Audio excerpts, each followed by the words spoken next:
Typical possession-type pass to Todd Christensen. He's not going to burn anybody for an 80-yard bomb like a Winslow. Jimmy's got a lot of time. Look at him, reading him off, going right to Christensen, a big tight end. Not fast, but he will always sit right in there. And another interesting point, number 65, 16-year veteran Elvin Bethea. They asked him to come back this year just because he's a leader. They've only had one man's jersey retired in all the Oiler years, number 43, Jim Norton. Surely this one will be retired this year. Be no more 65s after the Big E steps down. No, they won't. Swing pass. Marcus Allen, linebackers in pursuit. Brazil and Bingham knock him down, but he got ahead for a gain of about 5 or 6 more yards, down to the 27-yard line of Houston.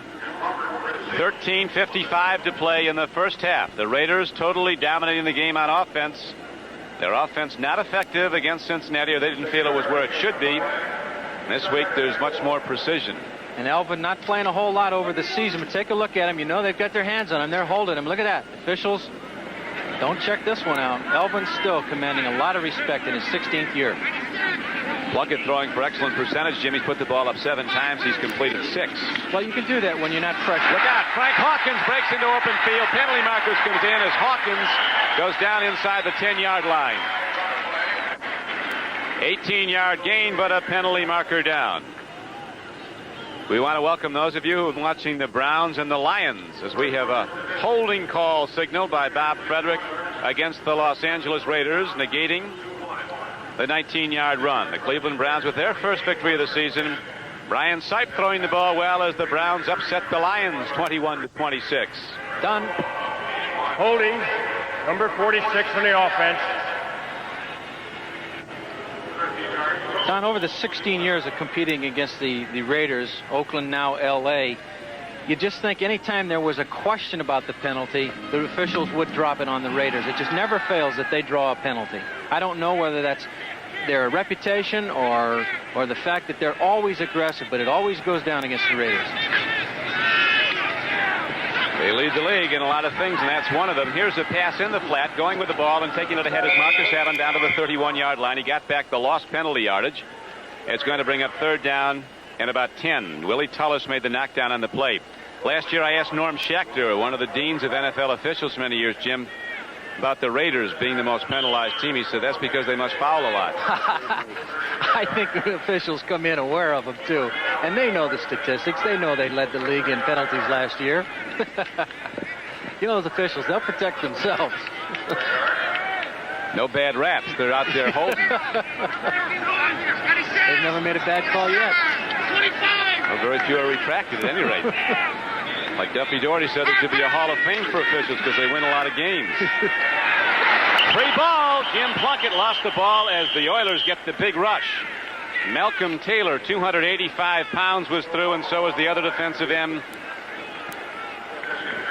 Jerome Foster was busting through. And they've been a little disappointed. Baker. They've been, excuse me, Don, they've been a little disappointed in Malcolm Taylor. You see, he comes in from the blind side. Plunkett can't see him on a right-handed quarterback.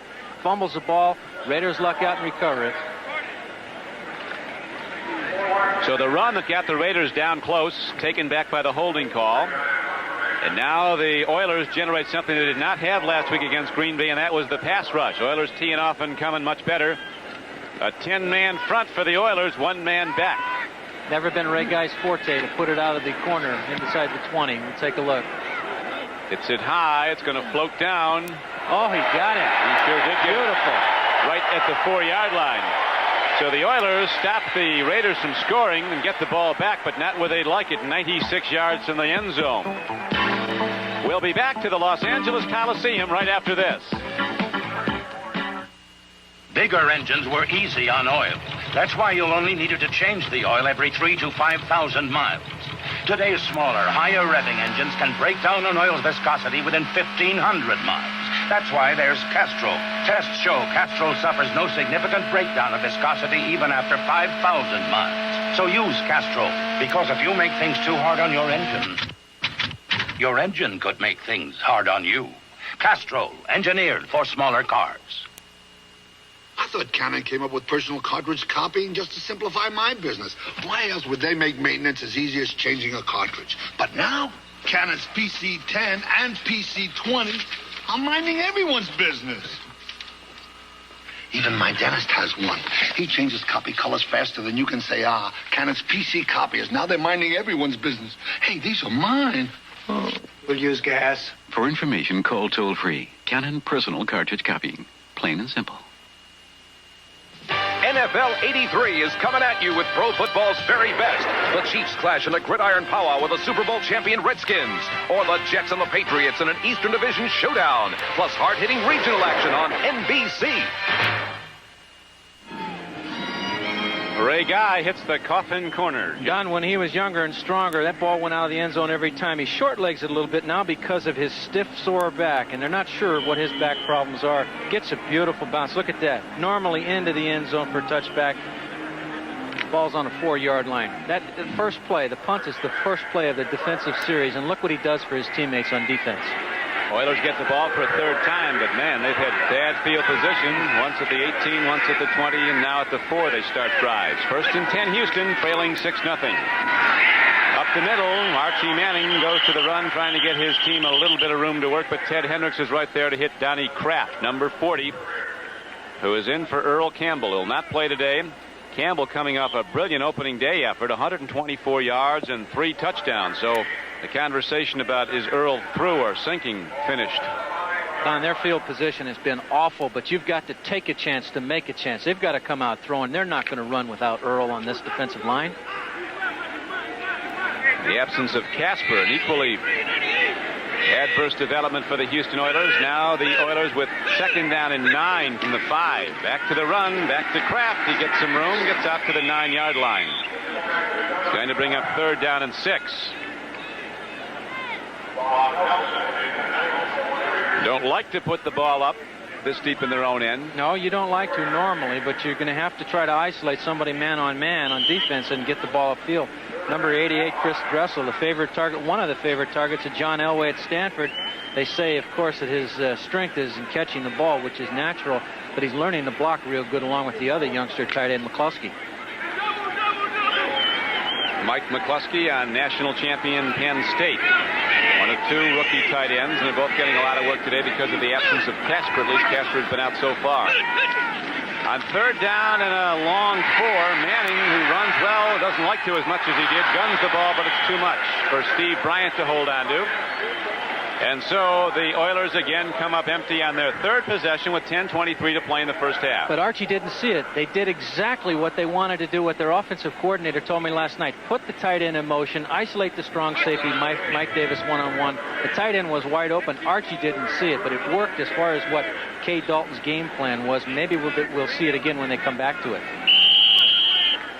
I asked Archie before the game how he's changed since '71 when he came into the league. He says, number 1, you learn you can't run in this league. His body's been rearranged. Held together with Elmer's glue and baling wire. John James hits a low punt. These are usually the kind that come back at you, and here comes Greg Pruitt with the ball. Man can go, and Greg Pruitt takes the ball down to the 40-yard line. A 42-yard punt by John James, but it was low, and Pruitt gets a second good return, 12 yards, and the Raiders have possession again. The Raiders in the lead, 6-0. Mercedes-Benz has spent millions of dollars studying impact absorption, rollover strength, and hundreds of details. The tight end Christensen working the sideline. He got down to the 25-yard line, a gain of 14 yards, and a first down for the Los Angeles Raiders.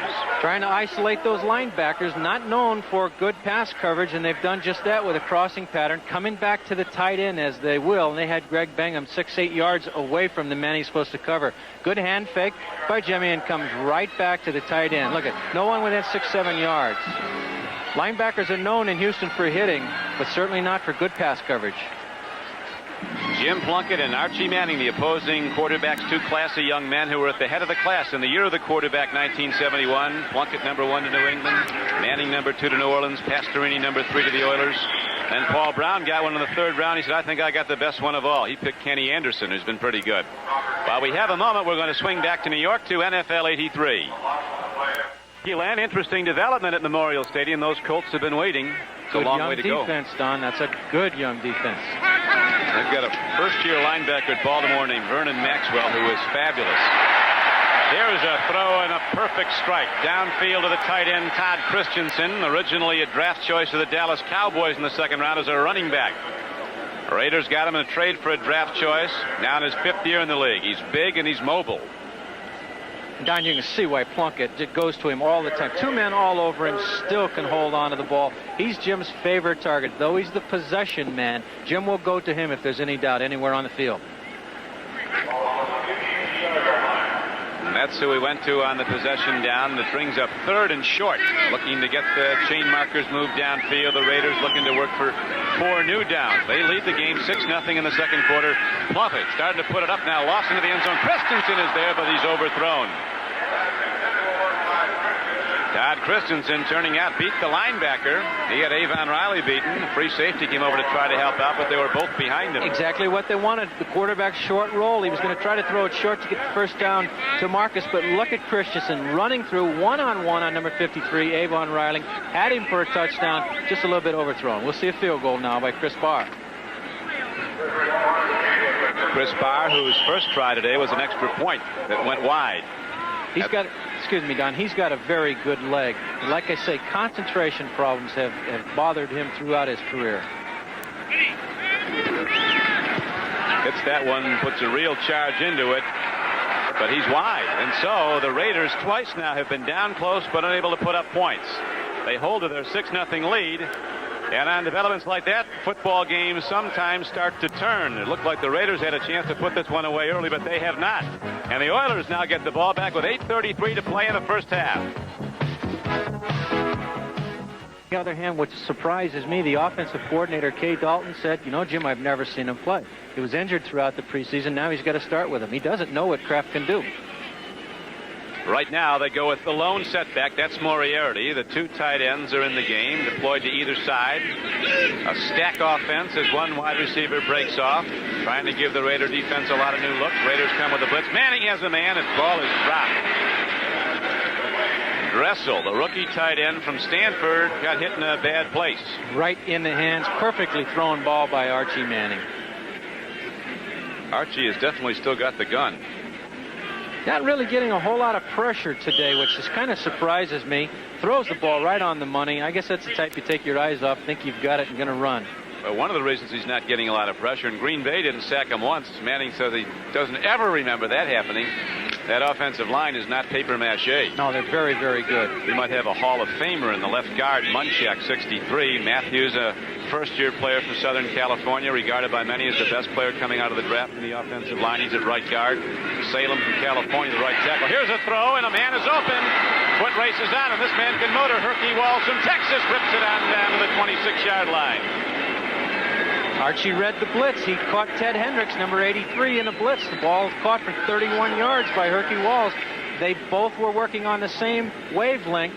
Ted comes in. They're in motion. Teddy comes in, number 83, against Archie, but he sees it right away. Has trouble with the ball initially and throws it right down. That's what happens when you're on a blitz, because you force man coverage, and you can usually beat it.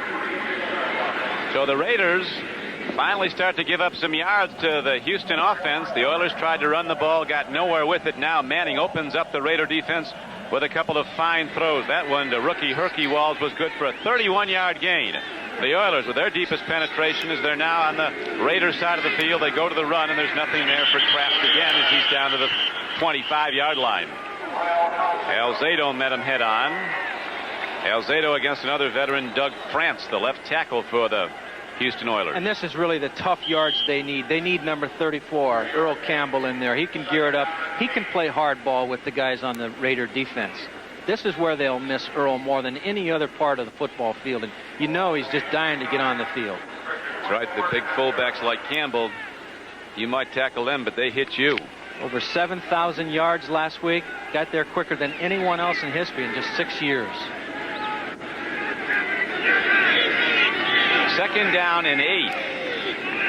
Earl, the 11th all-time leading rusher. What amazed me, Jim, was the fact that Tony Dorsett's the 10th all-time leading rusher. I mean, you're talking about two guys that are Canton-bound, Hall of Fame-bound. 5-yard assessment will hurt the Houston Oilers. A delayed game penalty. The offense. Coach Biles says, let's get it out and get it snap count off in time. We've got 30 seconds. Earl getting just over 500 yards last year in rushing, but his career average, 1399. That's phenomenal. Well, his first 3 years in the league, he was #1 every year in the NFL in rushing. Fourth year managed only to lead the American Conference. Last year, the whole thing went south in Houston, but I think it's turning the other way. They're going to start to love the blue again down there. I think they will. They need it in Houston. They've got excellent fans, and they want to bring them back. Great fans. Here's a pass, and Moriarty coming back at the ball. Couldn't hold. Manning should have had it. Oh, man. Well, right now, we're going to swing back to Len Berman in New York. Long story and a sad one for the Jets when they play Seattle. Seattle coming in with a 6-0 record against the Jets, and they're 4-0 against them at Shea. Don, once again, Archie caught Ted Hendricks in the blitz, and they dropped it for a touchdown. Ball a little short, but Archie thought they should have had a 3rd down and 13 coming up now. Manning runs, lets her go. Man is out there, tight end going for the ball, and good defensive play by the Raiders' strong safety, Mike Davis. The ball came in just as Dressel went up for it.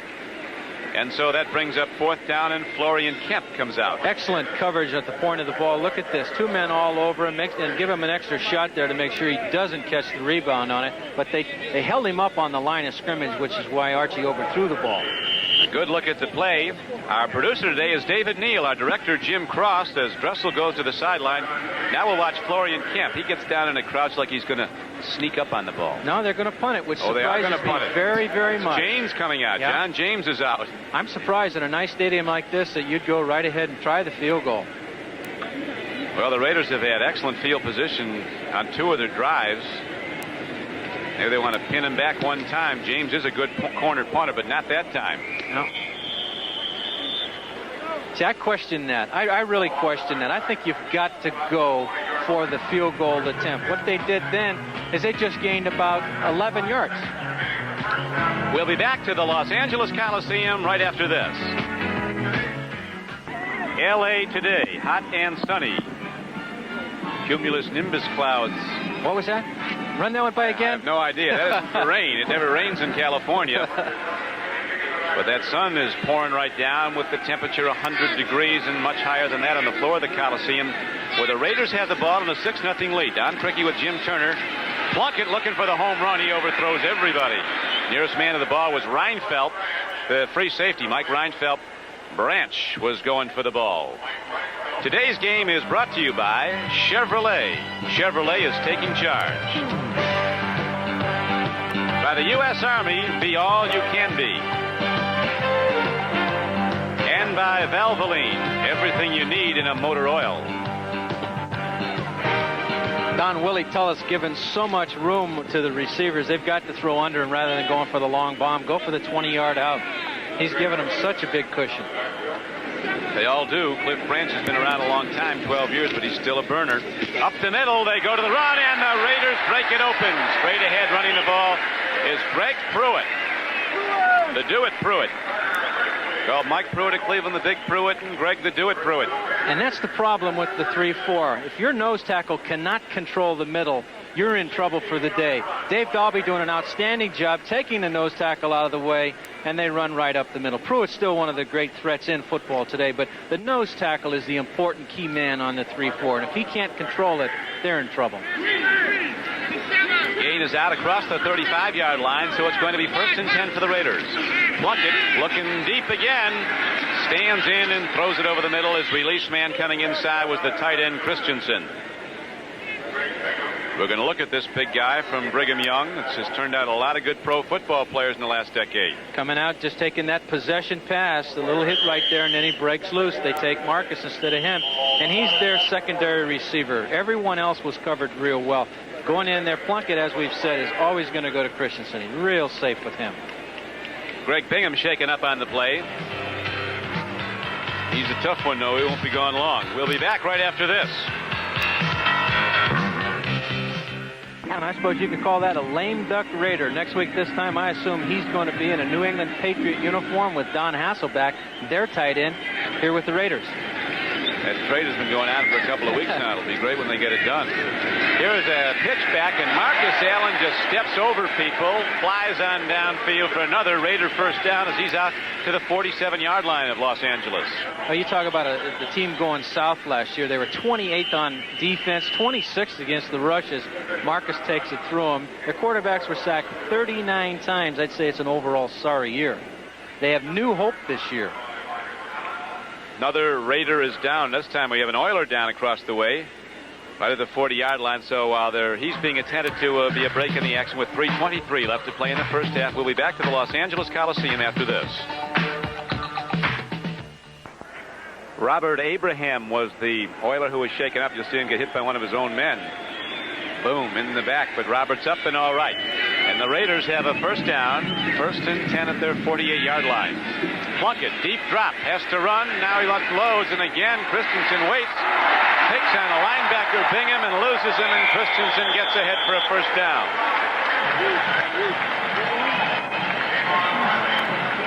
16-yard gain. The Raiders move on downfield. We'll check some scores from the 1 o'clock Eastern time starts. The Steelers with a tremendous win today, upsetting the Packers at Green Bay. Pittsburgh evening its record at 1-1. Another upset at Cincinnati, where underdog Buffalo, with a good defense this season, held down Cincinnati. Dallas was behind early in that game, 10-0, but comes on to rout the St. Louis Cardinals. Jim Plunkett goes in the flat. Ball is caught. Coming down with it is Calvin Muhammad, and he is down to the 25-yard line. A 14-yard gain, and the Raiders throwing the ball, moving on down the field. The New York Giants were an upset winner also today. The Dogs doing well. Upset in overtime, beating Atlanta on an Ali Haji Sheik field goal. And the Redskins, even their record after that disappointment last Monday night in the game with Dallas, they come back today to win over the Eagles at Philadelphia. We'll be back to the Coliseum right after this. Right now, we pause briefly for station identification. This is the NBC television network. This is KSEE TV 24 Fresno.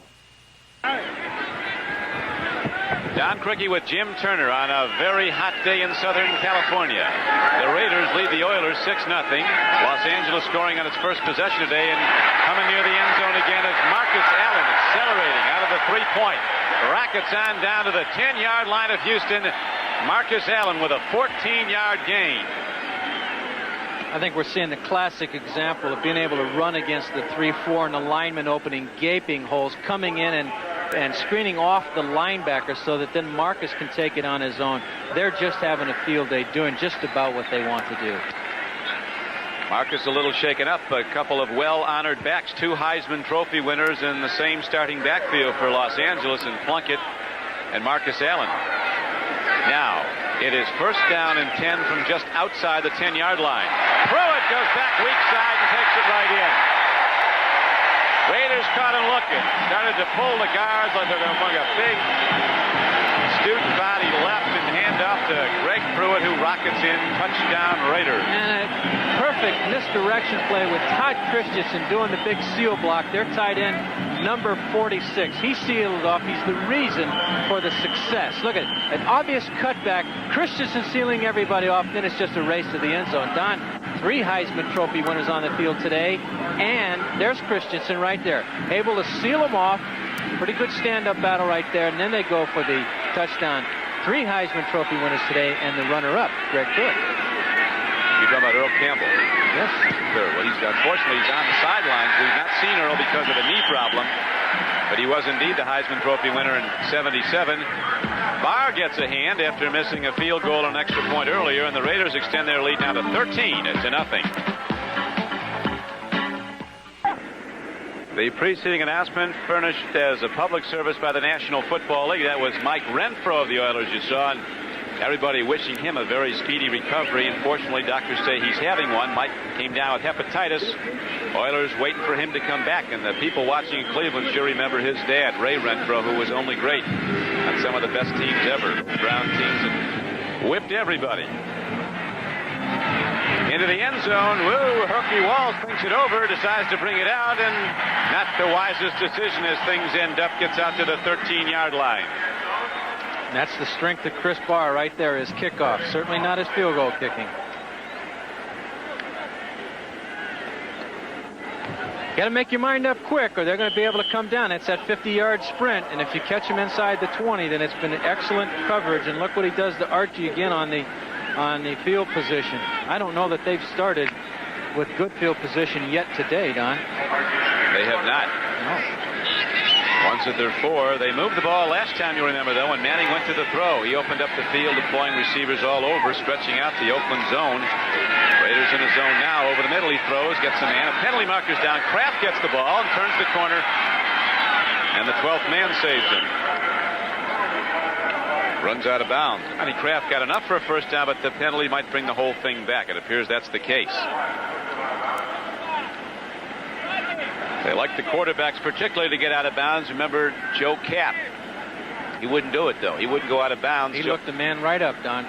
He used to like to take those linebackers on. One time Bud Grant said to him, he said, "Joe, did you ever think about running out of bounds instead of hitting a linebacker?" He said, "Coach, running out of bounds is for gringos." Raiders are doing exactly what we Illegal thought. use of the hands. Offense, number 64.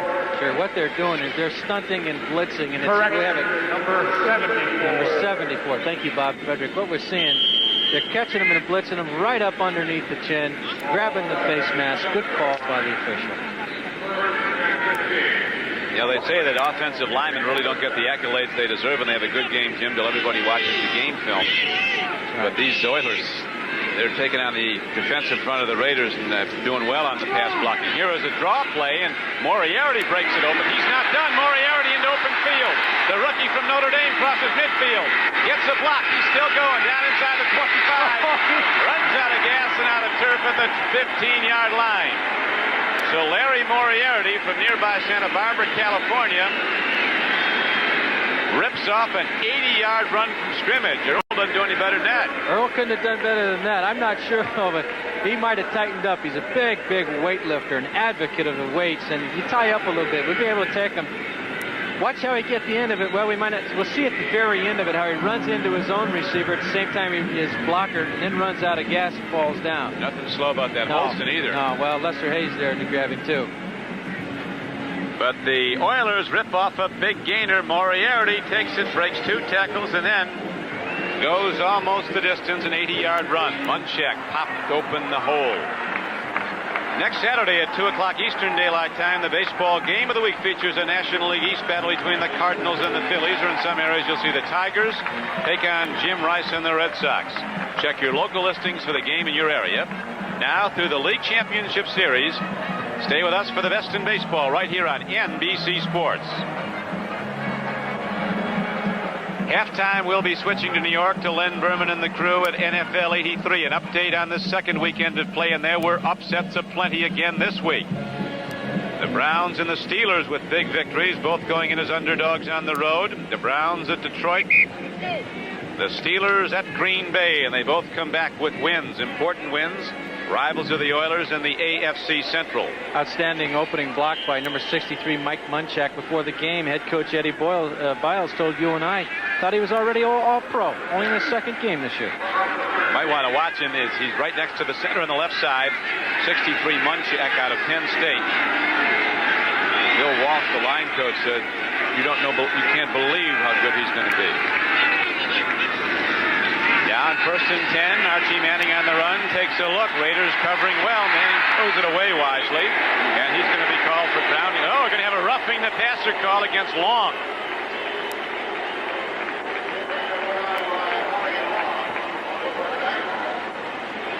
We better wait. Archie threw the ball away. There was no receiver near it. Long was protesting. He thought the call, I think, was against him. So we'll wait now and get the official ruling from referee Bob Frederick with 36 seconds to play in the first half, and the Raiders leading 13-0. They're going to call that one on Archie Manning, intentional grounding, although if it hadn't been grounding, they could have gotten Howie Long for roughing the quarterback. Howie must have had a guilty conscience. He Number saw 8 on the yellow. offense. It'll be a loss of a down, and from the spot of where the ball was thrown from. That's right. That's a tough penalty. You lose the down, and the assessment is made from where you throw the pass. But it's a good call. He's feeling some pressure.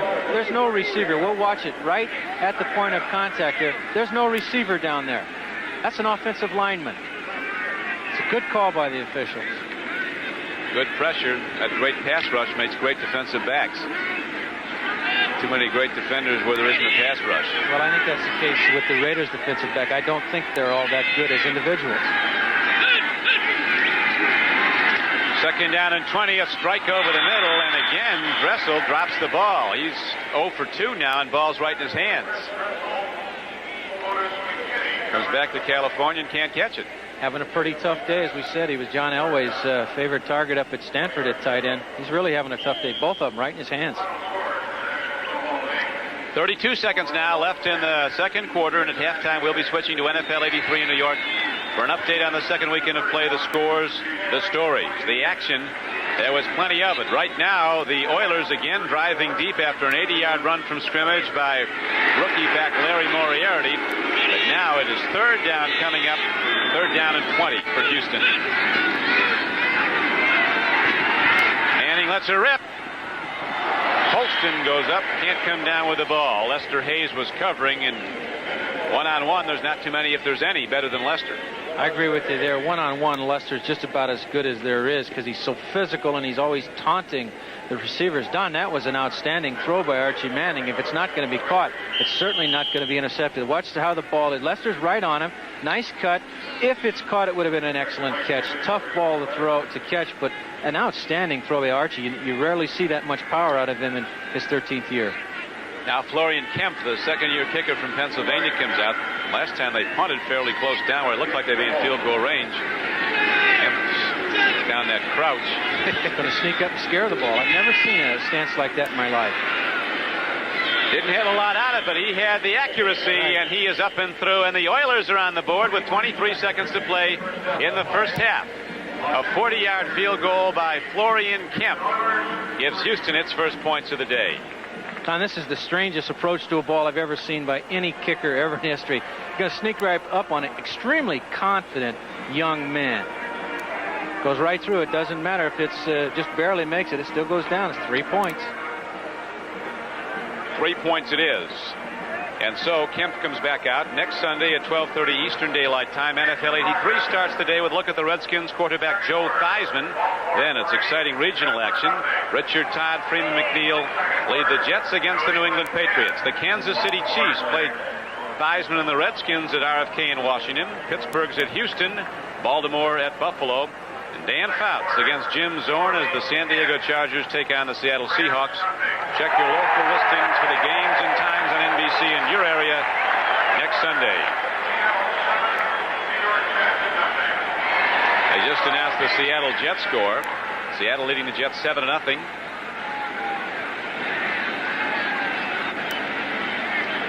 Now, with just 23 seconds to play, the Oilers have to kick it off again. Back deep. Lee Montgomery and Greg Pruitt for the Raiders.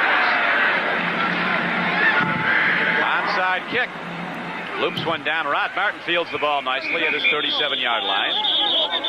And so the Raiders have the ball with 20 seconds left in the half. And Dodd, that's not a bad play to try because usually big lineman or linebacker like that won't know what to do. He could have fair caught it or not. They call that a dump kick when you're kicking off. They were going for the onsides. It was a long onside. Sometimes you feel the guy will let it drop because he doesn't know what he's supposed to do. That's only the second time in 16 years I've ever seen that kickoff attempted. Interesting approach. Little looper, try to run down under it. Jan Stenerud did it a couple of years back with the Kansas City Chiefs, and it was successful, and that was the first time, and we worked on that a great deal after that. You do catch them off guard once in a while. A lot of people don't realize it, and a lot of times the big linemen on the kickoff team don't realize that they can fair catch a ball on a kickoff. They're so taped up, though, they can't catch it if you hand it to them. First down and 10 now for the Raiders. They lead the game 13-3 with just 20 seconds to play in the first half. Plunkett running out of trouble, but for the moment, Rose on the run. It's going to be intercepted. Mike Reinfeldt picks it off, the free safety for the Oilers, and he gets out of bounds with 11 seconds left to play in the first half. So Manning will have time now to put the ball up once. If he can get a big gain, and maybe they can go for another field goal before halftime. They're in their nickel backfield. Big mistake by Jimmy Plunkett, getting some pressure on him. It was not a well thrown ball, obviously. Two men covering the receiver. We'll be able to see it. Jim's Jim is running for his life, but you can see that the man is covered, throws it right to Reinfeldt. He way overthrown. It could be costly. If they get it down for a first down, they would be in range for a long field goal attempt. And you check the scoring combinations. One more touchdown after that to be tied up. It has been an interesting game. It appeared at the outset the Raiders were going to put it away. They moved 49 yards their first possession, going in on a short run by Kenny King, and then moved down the next 2 times they had the ball, but came away without points. Now the Oilers have started to open up their offense, throwing the ball. Here is a tip ball at the line of scrimmage with 6 seconds left to play in the first half. Dressel, the intended receiver, the Raiders doubling up the wideouts on the Oiler team. One thing that's plagued Archie all through his career is the blocked pass, not necessarily by extremely tall defensive linemen. It's his sidearm passing approach that has it, and he gets several blocked during the year, has several throughout his career. Archie Manning was a fabulous athlete at Ole Miss. The White Sox wanted to sign him to a $100,000 bonus as a shortstop. Says you've got to learn discipline in the league, though. They had him running at New Orleans strictly out of necessity. They didn't have the blockers. And here is the sack as Alzado comes through and knocks down Archie Manning. The first sack of Archie Manning this season. Coming on the second last play of the first half. 1 second remains on the clock. And the Oilers call a timeout. Clock stops in the last 2 minutes when the quarterback is down behind the line of scrimmage. You get that outstanding rush from Long and Alzado in there. Everybody else is deep for the pass for the Raiders, and they come right in. Take him down for the count. Lyle Alzado, that's his 3rd sack of the year. You play with Lyle a lot of years. You bet I did. And I tell you, he's intense. Now he'll get you in trouble. He'll drop a penalty or 2 on you. He's the epitome of what I call the intimidator. Try to take a guy out of his game plan, lose his head, maybe both of them get kicked out of the game. But Lyle loves it. He's pumped. Remember when he fought Ali in Denver? Oh yeah. Well, now that was a farce. We're talking about a farce there. Ali machine gun with about 6 left hands in the first 5 seconds. And he said, now we're going to dance. So you want to play it my way or your way? Want to pay me now or pay me later? That's right. I talked to Lyle before the game, and quite honestly, Don, I have not seen him in such good shape as before the 1977 year when he was a defensive player in the AFC. Tremendous shape, happy as heck to be with the Raiders. A sunny day in L.A. A little too sunny, a little too hot. 100 degrees, well over that on the playing field. The Oilers, this will be the last play of the first half, go to the draw, and Kraft gets a load of Alzado again. Big Lyle comes smoking out of the 3-point once again, and the first half ends with Los Angeles in the lead, 13-3. NFL 83 is coming up next on NBC. We'll be back with the Raiders in the lead, 13-3 at halftime. I don't think it's going to help them, however. I do agree with Bobby Chandler, what he just mentioned to you, that the coaches must have gone in and chewed them out. I think they went to sleep. It was too easy for them against the Oilers the first 2 drives. Tom Flores, a man who looks very calm on the sideline, but you know that he's not. So Al Davis, man who runs the Raiders, here in the press box halftime, he said, not great, but we're still alive. Well, they're up by 10 at this point, are the Raiders. Well, and Al Davis, I don't think there's any question about it. He's a very controversial man to those who do not know him. I know him and respect him. Al Davis is a man who's built the foundation, and what a team they put together when they were up in the Bay Area, up in Oakland. The great fans that are up there certainly miss them, and it's going to take them a while. I talked to Al before the game today. It's going to take them a while to get that same type of support here in the Southern California area. Well, particularly on a day like today when you have the L.A. Rams playing at home and also the Los Angeles Dodgers, there's a lot to choose from for the sports dollar. A lot to choose from, but there was a lot to choose from in the Bay Area, too, and it became a happening up there. Raider followers. This telecast is presented by authority of the National Football League and is intended for the private use of our audience. Any rebroadcast or other use of this telecast without the express written consent of the Los Angeles Raiders and the National Football League is prohibited. Don Criqui with Jim Turner at the Coliseum, a line drive kickoff. Scoots on down, and Pruitt takes it on the second half. Comes across the 20. And a good special teams play brings him down at the 21-yard line. Coming down to make the play for the Houston Oilers was Greg Hill, one of the first-year players, of which there are 13 on the Oiler roster right now, 11 draft choices and 2 free agents. They've really turned this team over since the 80 playoff loss to the Raiders. Al Davis on the right side there, high atop the Los Angeles Coliseum. Man on a mission. He knows his moves years ahead of everyone else. It's just brilliant, I think. Well, the next guy to outsmart him might be the first one. That's a good one. I like that. Raiders have a new practice facility in El Segundo, an excellent facility, so now they're firmly ensconced in the Los Angeles area, no longer practicing at Oakland during the week. Plunkett tries to go to Cliff Branch and overthrows him. Robert Brazil was covering on the play. Going right away to Branch on the first play coming out on the second half. What they've got to do, they've got to establish their control again. They had lost it a little bit in the second quarter. They know that they can throw on either cornerback, either Bill Kay or Steve Brown on the left side and Willie Tullis on the right side for the Oilers. The heat is definitely a debilitating factor when you're playing football. You get those 280-pound linemen, they come in about 20 pounds lighter, sometimes 25. It's hard to believe, but it happens. Here is a throw to Kenny King, turning the corner, and he's out to the 30-yard line. I agree with you on the heat, Don, but this soon, early in the season when you're coming out of training camp, because it gets hot up in Santa Rosa where the Raiders practice also, they should be ready. And it's set up so nicely by Jimmy, not a well-thrown ball, but you'll see Kenny King getting a block from the all-pro second-year man right there, Marcus Allen, a man not afraid to catch the ball block. Robert Abraham, who was shaken up earlier in the game, is down again for Houston. We'll be back after this. Abraham, we're happy to report, up and all right and running off the field. Looked to take a license plate number when he got up, though easily got whacked. Next Sunday at 12:30 Eastern Time, NFL 83 starts the day with a look at the Redskins' Joe Theismann. Then regional action. The Jets go against the Patriots. Kansas City plays Theismann and the Redskins at Washington. Pittsburgh is at arch rival Houston. Baltimore at Buffalo. Dan Fouts and Jim Zorn will keep it in the air when San Diego plays Seattle. Check your local listings for the games and times in your area. On third down and about a yard, the Raiders go to the run, and there is a fumble recovery signal. Houston has the ball. And it wasn't a clean handoff at all. Marcus didn't have the ball at all. We'll be able to see this big break for the Oilers if they can capitalize on it. Be able to see it. An easy spin turnaround by Plunkett, but Marcus does not have the ball. Jimmy put it on his shoulder pad rather than into the gut.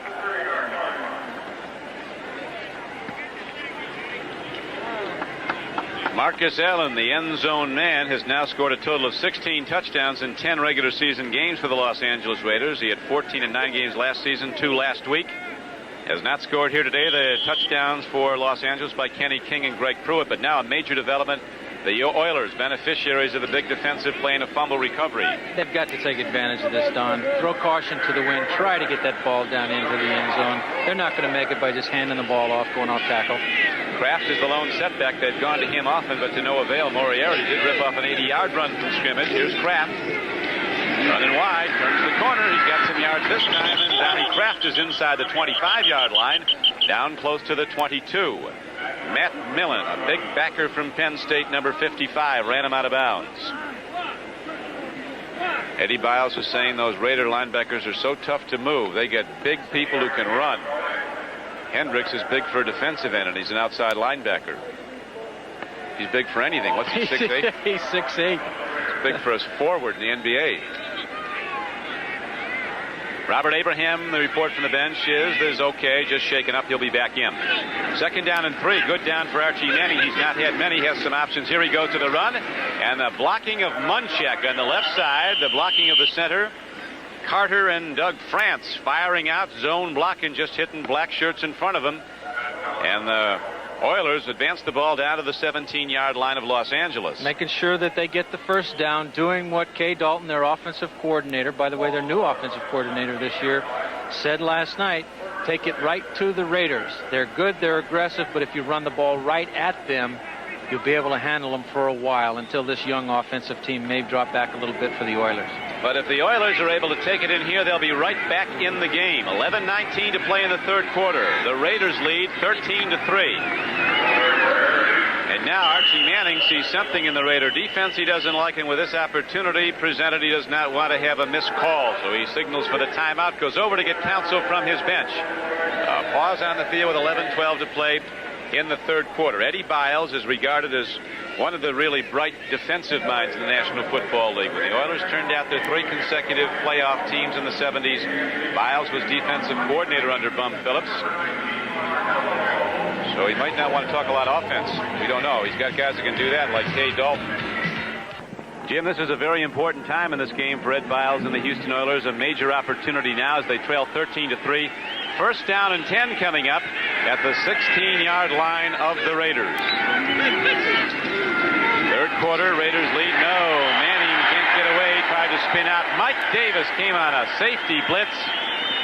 The strong safety from Colorado shot the gap. Nobody picked him up in a one-back offense.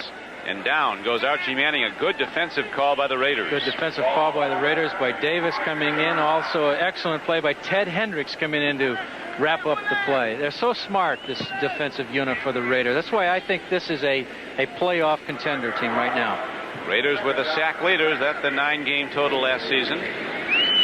They opened up putting the heat on Anderson last week at Cincinnati. Archie Manning not sacked at all last week against Green Bay. Has been sacked twice by the Raiders. Second down and 20 coming up now for Houston. Bryant, 81, goes in motion. Manning with a play fake, throwing on the run, loops it up. Dressel's going to go up for the ball. It's tipped away at the last moment by Davis, the strong safety. So Davis on consecutive downs makes big plays for the Raiders. Once in the Houston backfield, now in the end zone. The point we made earlier, exactly what Kay Dalton wanted to get Davis one-on-one with the tight end, but look at the result of this one. Some contact right before the ball, but the officials now would call that incidental contact, no penalty. An outstanding defensive play by Davis. So the ball is back to the 26-yard line of Los Angeles. Bryant goes wide left. Third down coming up at 19. Double set in the backfield now as Archie Manning drops into the shotgun. Guns the ball. It's tipped. It's intercepted. The tip ball drill, and Rod Martin comes up with the ball. And so, after the Oilers get the ball on a Raider turnover, Los Angeles takes it right back. A tip ball, and Rod Martin, a Southern California linebacker, comes down with a football. The most underrated linebacker, I think, in the NFL. Remember, he was the MVP in the Super Bowl a couple of years back. That's right. Take a nice shot. Once again, ball tipped at the line of scrimmage. Martin makes a nice recovery, nice reaction, able to come back and shut down a seemingly threat by the Raiders. I just didn't like the Oilers. I mean, the plays that the Oilers were calling, they weren't well thought out to move the ball downfield. They're losing ground more often than not. Well, they had a chance, and they certainly did fall back and did not capitalize. Raiders take the ball back, and with a 13-3 lead, they go on offense now at their 15-yard line. Houston comes out smoking on defense. Marcus Allen runs the ball, but nowhere. The Oilers jamming through in a 7-time Pro Bowler.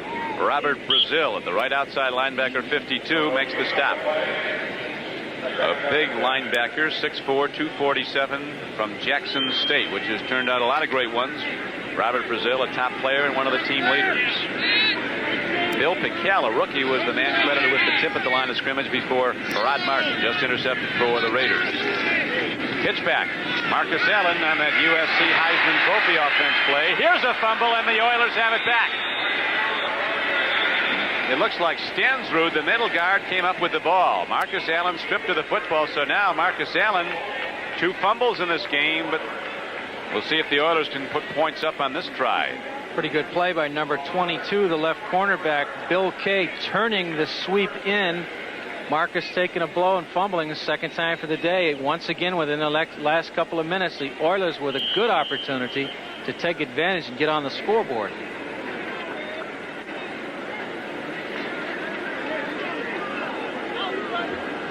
Got to capitalize, though, when they get these chances. You'll recall in the first half, the Oilers had very little success even getting started because they were pinned in their own area by the Raider kicking game.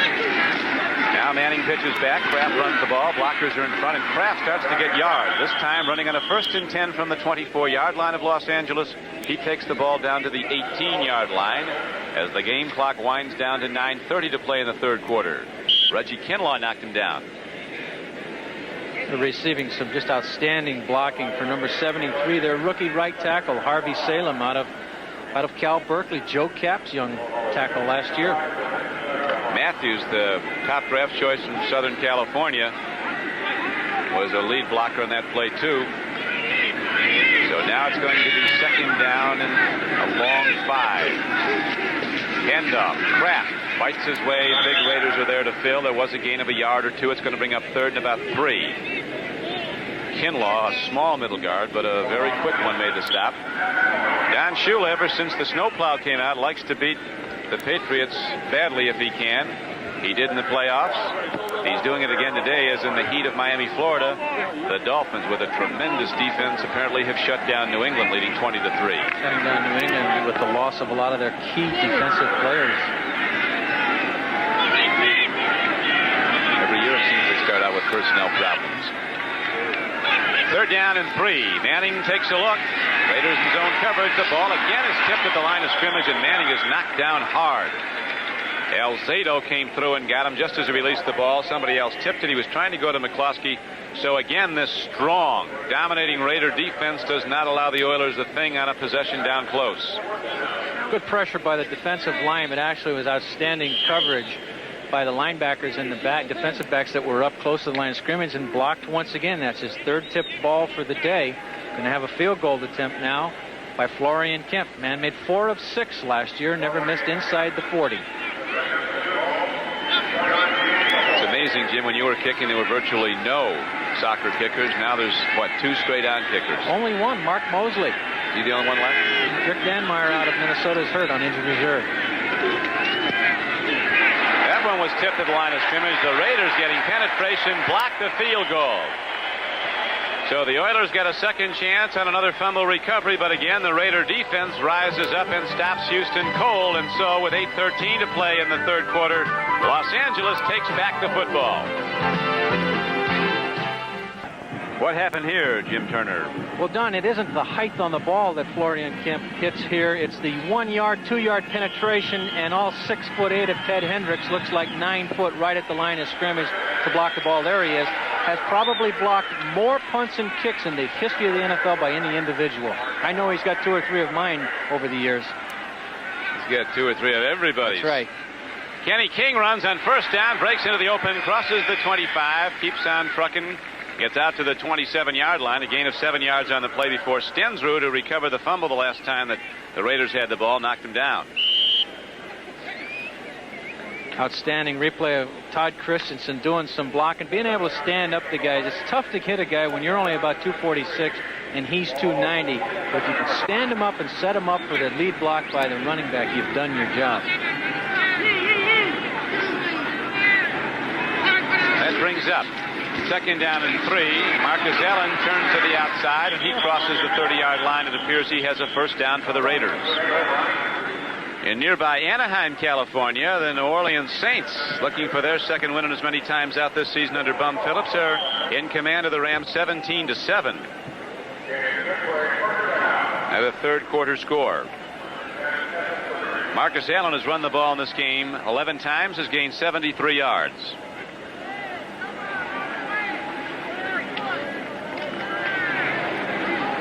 Raiders now with 4 new downs, leading the game 13-3, midway through the third period.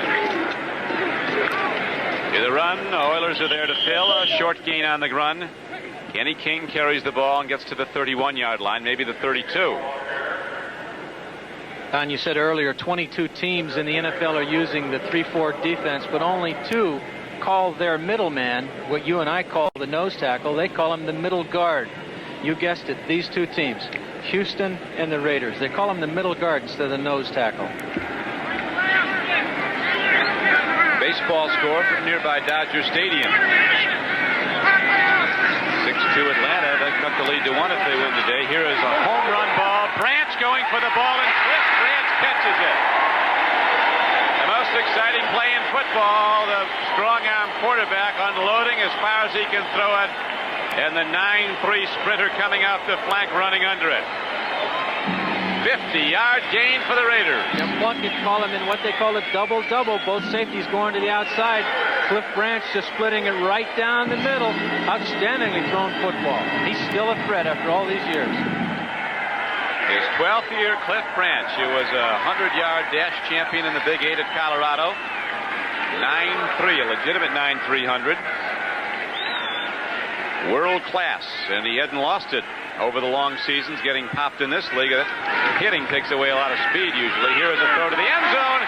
Going up for the ball was Calvin Muhammad, and a penalty marker comes down on the incomplete pass. Plunkett trying to get the quick 6, the over-the-shoulder pass, trying to catch the receiver going up over the defensive back's shoulders. It's an outstanding throw against the young cornerbacks who are shell-shocked from last year's defensive effort that they had when they were 28th, last in the league. Contact. The defense, number 20, first down.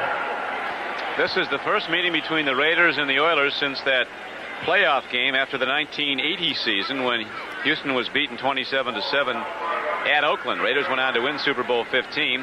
Since that 80 season, when there were a total of 56 players on the Houston roster in the course of the season, 36 are gone. But a total changeover at Houston. Right now, the Raiders are challenging, leading the game 13-3. Plunkett takes his time. He's got plenty. He throws, and he's too high. Going for Derek Ramsey in the game as a tight end. On that track where you saw the football bounce, the fastest people in the world will be running next summer. The Olympic Games come back to Los Angeles for the first time since 1932. Very soft, very springy. What were you telling me? One of the statistics on how you run on it? Well, it's a rubberized asphalt track. It's the fastest surface in the world because you're figuring a 400-meter run, just the spring off, it really shortens the distance on. That's why there's so many world records set on it, in addition to the quality of the athletes. Second down and 10 now for the Raiders at the 13-yard line of Houston. Plunkett lost one. Branch is there. He loses the ball. Had it and lost it with 5:16 to go in the third quarter. Under pressure, perfectly thrown ball. Branch on Willie Tullis, number 20. Once again, they're not afraid to go at any one of these defensive backs. Tullis was just burned all of last year. Stands right in, perfectly thrown ball. They put this down in the books as DB, a dropped ball. Would have been a nice catch, of course, but it was there. It was a catchable ball. Cliff Branch had the 50-yard reception. It was a brilliant one. He is another product of Houston, Texas, is Cliff Branch. Went to Worthing High School there and was the Texas State champion in track in the 100 and 200-yard runs, 220. Just a few great ones come out of the Lone Star State to the football field, I guess. They grow football players in Texas. Now Jim Plunkett's going to take a timeout. Remember the New York Jet team that you played on, Jim, that won the Super Bowl, 69? I think 21 of the 40 players either played college football or were from the state of Texas. They used to call the Jets the University of Texas at New York.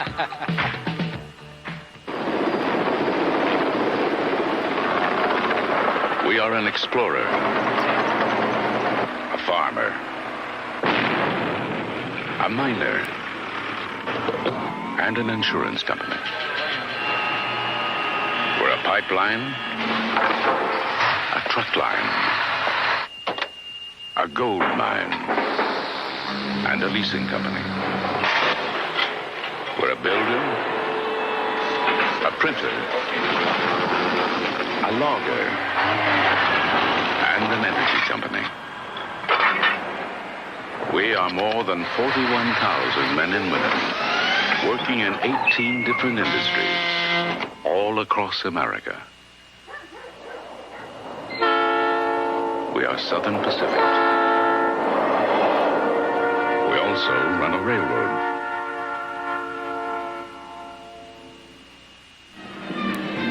The Dolphins, a rolling outfit, could be headed back to Super Bowl 18 as they're now leading New England 27-3. Meanwhile, Denver and Baltimore in the third quarter are tied up 3-all. Raul Alegre kicked the field goal for the Colts to put them in the lead in the first quarter, and now third quarter field goal by Carlos of the Broncos has tied the game. Baltimore might have tightened their defense up more than any team in the league. They had some room to go, too, where they were last year. 1-8. Ted Thompson coming on a blitz and a big sack for the Houston Oilers as they take the Raiders out of position. So again, Los Angeles gets down close but is unable to capitalize. The reason Jimmy called timeout 2 plays ago, they were in their nickel. They're in it again, but they thought they made adjustment during the timeout. Evidently they didn't. Teddy Thompson catches him on that linebacker blitz. That brings up 4th down, so we'll see if Barr, who's had some problems today, is able to hit the field goal. It'll be a 41-yard attempt.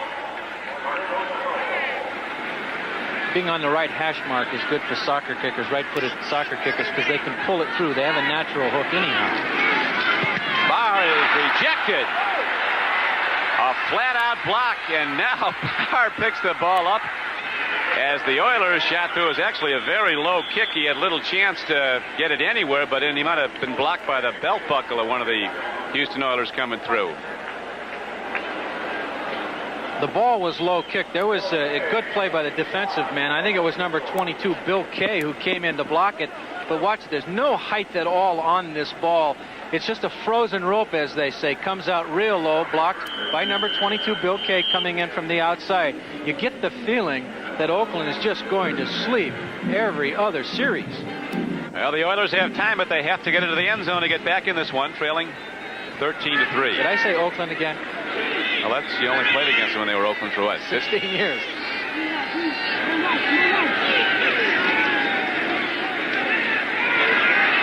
Manning fires. There is a penalty marker down as he completes the ball to Mike Holston, but there's a penalty marker down in the Oiler backfield, and I believe it's going to be a hold against Houston. So again, the Oilers take themselves out of range as they started out after the blocked field goal at the 36-yard line of the Raiders, but now they fall back 10 more yards.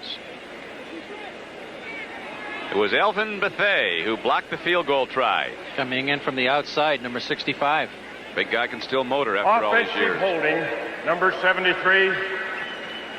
Harvey Salem, the rookie tackle from California, called for it. And right now we pause briefly for station identification. This is the NBC television network.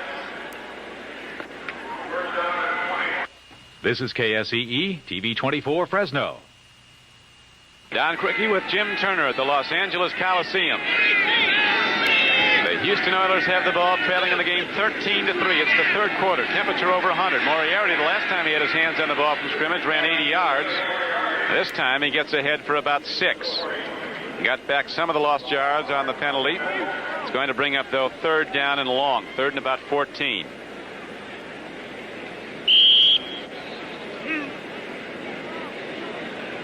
Larry Moriarty threatening to go over 100 yards as a runner.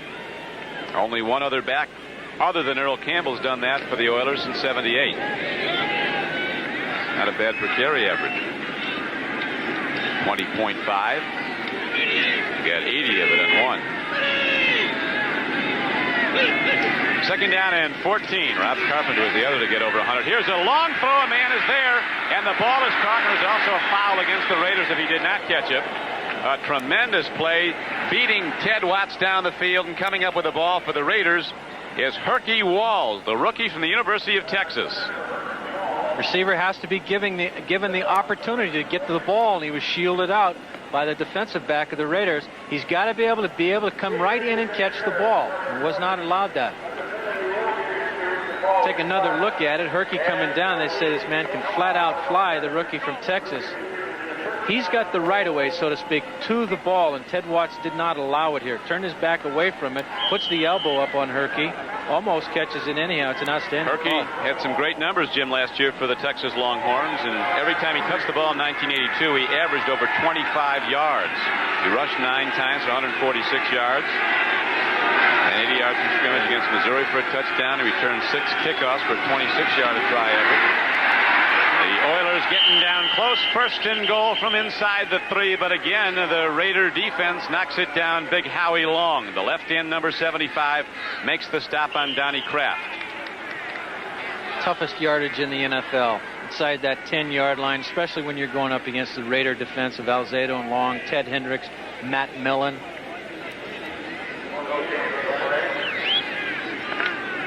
Walls is a burner. He defeated Curtis Dickey in a sprint. 3-time NCAA champion in the 60-yard dash in the Southwest Conference. Right now, they need power, not speed, to get into the end zone. Here comes some. Kraft works his way down to the 1-yard line. For better or worse, they're going to stay with the Kraft offense. Tried behind Munchak and got a couple. Al Davis looking on, knowing that his Raiders are going to be challenged if Houston can take it into the end zone for a first time in this game. The third quarter winding down. We have 2:35 to play in it. Shows you the importance on the scoring combination, Don, of the missed field goals by both kickers. Well, the Oilers have had opportunities. Their defense has come up with 2 fumble recoveries at the Raider end of the field, but still, a field goal is all the Raiders have allowed. Here's a throw, and Dressel can't get the ball. Penalty marker's down, though, and if it's a defensive foul, it'll be a first down at the point of infraction. It is not. Raiders think it's against Houston. We're going to wait for Bob Frederick to tell us.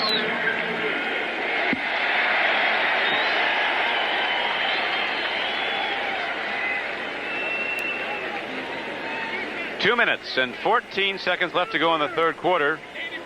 In the Southern California sun, Eddie Biles has now gone to the hat. Once again, negative yardage when they're down in good scoring area. Here's the call against the Oilers. Offensive pass interference number 84. Third down. Play called on their third-year young wide receiver, Mike Holston. Man, has been a disappointment since he had such a good camp early on in his career. Ball's well thrown, just off the fingertips. So instead of goal line to go from in close, it's now from outside the 10-yard line with third and goal from there for the Oilers. Manning will roll. He stops and pumps. He gets a man, Moriarty, and he crashes down close to the goal line, but no touchdown signal. And another penalty marker is down, and it's in the Oiler backfield. With 2 minutes and 9 seconds to play in the third quarter, a penalty marker is signaled, and the Oilers are falling back once again. It's these type of mistakes, Don, that separate the playoff teams, the young teams. There's a man who's under fire, been under fire for a couple of years from the writers and people in Texas since their favorite Bum Phillips was left. But this will kill you every time. Offensive holding. Offensive holding number 73. Third down. Well, the only coach they've ever had with the Oilers who wasn't under fire seemed to be Bum Phillips, and he was fired after an 11-5 season. That's right. Harvey Salem called again. Harvey's got a load across him, and Howie Long, one of the emerging stars in the defensive line. One of the best in the league. Third and goal. Manning takes a look, takes a run, throws on the run into the end zone. And Manning is very nearly intercepted. 3 Raiders converged on the ball but couldn't pick it off. There's Ted Watts, who had his hands on it and lost it. Ted Watts from Texas Tech. Dressel again, the intended receiver, and again a penalty marker is down. Good pressure by the Raiders. Archie eludes it, still can do this after all these years. Makes a bad decision, throwing back across field into coverage. 3 Raiders right in there. There was no foul. After discussion, there was no foul. It will be fourth down. Now it's ruled no foul. So there's no penalty, but it is fourth down for the Oilers, and at the 21-yard line. 7 back to the 28. It'll be a 38-yard attempt. Last attempt blocked by number 83, Ted Hendricks. The attempt before that, or just after that, by Chris Barr was also smashed back, although that wasn't hard to do, by Elvin Bethea, who was coming up the middle. Might have got it with his chest. A low kick. He's going to sneak up on that ball again. He's going to pounce on it.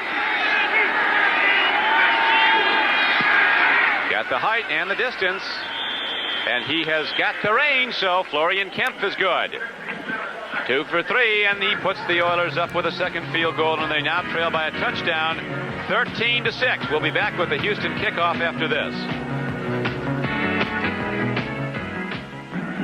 Kickoff downfield and well hit by Kemp into the end zone for a touchback, and the Raiders will go on offense from their 20-yard line. Next week, the Oilers go against Pittsburgh at the Houston Astrodome. Here are the 4 o'clock games. 4 o'clock Eastern time starts Seattle. Again, an underdog goes into New York where they've won 4 times in as many tries and leads the Jets 10-0. Kurt Warner and a touchdown run, and Norm Johnson a 40-yard field goal. 2 field goals accounts for all the scoring. Into the third quarter of play at Memorial Stadium in Baltimore. Broncos and the Colts tied up. Miami now leading New England 27-10. Grogan threw to Lynn Dawson, a tight end, for a touchdown. Nearby in Anaheim, the LA Rams have just scored. Ferragamo to tight end David Hill for a touchdown, so the Rams are back in the game, trailing New Orleans 17-14. Jim Plunkett on first down, lets her rip long. He's got a man standing wide open. Coming down with the ball was Malcolm Barnwell. A gain of 19 yards and a Raider first down. Coming right out with a pass on first down. They're double covering with the linebacker and the cornerback on Cliff Branch, going to the other wide receiver, Malcolm Barnwell. Been playing real well so far for the Raiders. A nice pass, but look at the cushion they're giving Barnwell. The Raiders next time out, they'll be going against the Miami Dolphins here in the LA Coliseum. 13-6. Los Angeles is in the lead as the third quarter is winding down. 1:46 to go in it. Plunkett, hands off. Kenny King, who scored the game's first touchdown, turns wide, turns out, gets ahead for about 7. Bill Kay, the left side corner, made the play on the knock out of bounds on Kenny King, who's had a big day. Blocks very well, and Marcus Allen runs well. It's due in large measure often to the good blocking of Kenny King.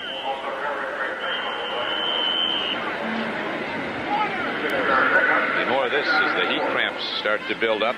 Avon Riley down being attended to. Next Saturday at 2 o'clock Eastern time, the baseball game of the week features a National League Eastern battle between the St. Louis Cardinals and the Philadelphia Phillies. In some areas, you'll see the Detroit Tigers take on Jim Rice and the Boston Red Sox. Check your local listings for the game in your area. Now, through the League Championship Series, stay with us for the best in baseball right here on NBC Sports. Raiders trying to get that ball downfield rather hurriedly now. They have not thrown to their tight end, Todd Christensen, for a while. We'll look to see them get him back into the passing formations real soon. Update on the Seattle Jets score from Shea Stadium in New York. The Jets are on the board for the first time. Pat Leahy just kicked an 18-yard field goal. That in the third quarter. The Rams now down by 6 to the New Orleans Saints. The Saints just putting up a field goal. Morton Anderson kicked a field goal.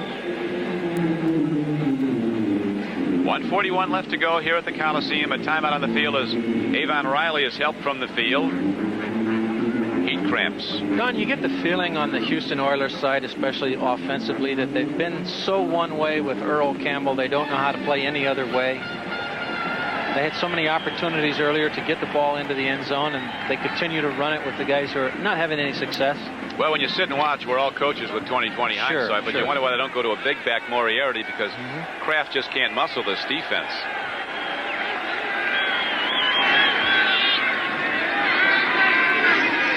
Second and 4, pitch back Marcus Allen.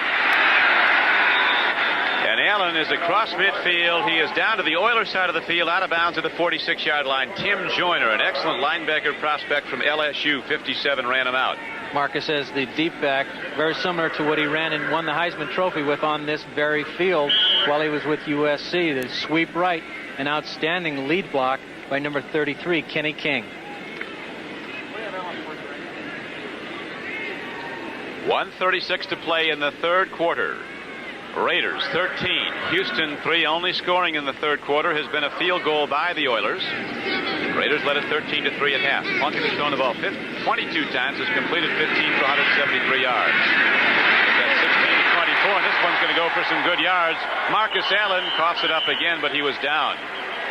Archie Manning has completed only 4 of 15 passes for 89 yards. Kraft has run the ball 16 times for 41 yards for Houston. Moriarty has gained 82 yards on 4 carries. Trying to get a little misdirection. They did send their tight end, Todd Christensen, across the middle. Allen sneaking out of the backfield. This is it, right after he catches the ball, and watch him take off. Excellent speed, body control. You can see why he was the talk of the NFL in 1982. He's gained 80 yards today on 13 carries, Marcus Allen. He's also been catching the ball well. This is Cliff Branch coming off the left flank. So quick, gets the ball, then weaves and gets ahead for yet another Raider first down. There's been a pattern to the Raider offense in pass plays, pass possessions like this. Big plays, mixing the offense. Plunkett has taken the team down, but they, on most occasions, have been unable to get points when they threaten. Well, with Plunkett's tenure as a Raider, they've become ball control, run the clock, possession-type ball club, and he does it as well as most quarterbacks. Barnwell goes wide right. Wide to the left is Branch. You get an end zone look at the Raiders. Straight up the middle, running high with the ball is Pruitt, who's been in the end zone once. He's ahead for yet another first down, a 16-yard gain, and the Raiders now with power football will go first and goal from the Houston 6. And you talk about the Oilers' offensive line, but the outstanding blocking. See how they control that middle right up the gut, with Pruitt just taking it just about in for 6. He got close. That's the end of the third quarter. The score is Los Angeles 13, Houston 6. We'll be right back after these messages from your local station.